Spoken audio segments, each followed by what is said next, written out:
ও ভোজনটা দেখছি আজকে একটু গুরু হয়ে গেছে। জল খেয়ে শুয়ে পড়া যাক।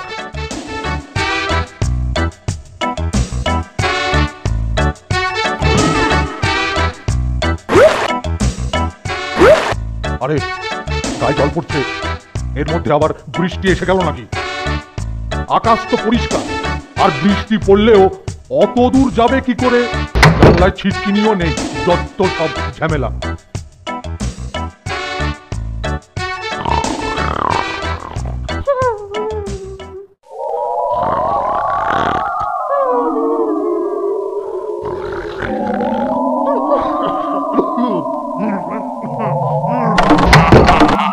ওরে বাবা, এ আবার কি শুরু হলো?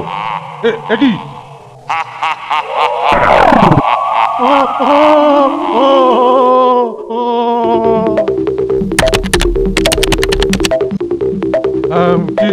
কি হয়েছে?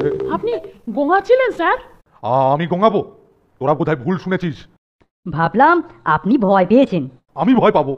মনে হচ্ছে তোরা দুজনে ভয় পেয়েছিস। ভয় কি? তোরা দুজনে আজ আমার ঘরেই থাক। তোরা জেগে থাক। বেশি আহারের মতো বেশি ঘুমো স্বাস্থ্যের পক্ষে ক্ষতিকারক। আমি শুধু একটু চোখ বুঝে বিশ্রাম নিচ্ছি। একটু পরে তোরা লাইটটা নিভিয়ে নীল আলোটা জ্বেলে দিবি। তোরা ভয় পাসনি, আমি তো রয়েছি।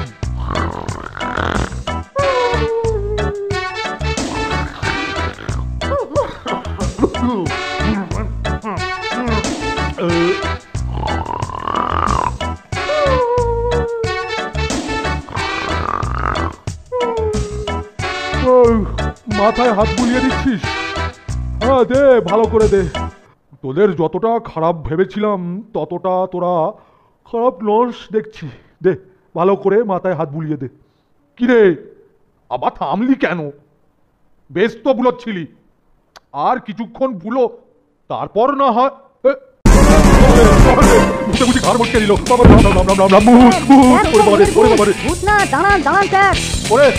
সিং উঠিয়ে ভূতটা তেড়ে আসছে রে। ওরে থামার উপায় নেই, থামার উপায় নেই। রাম রাম রাম রাম রাম রাম রাম রাম রাম রাম।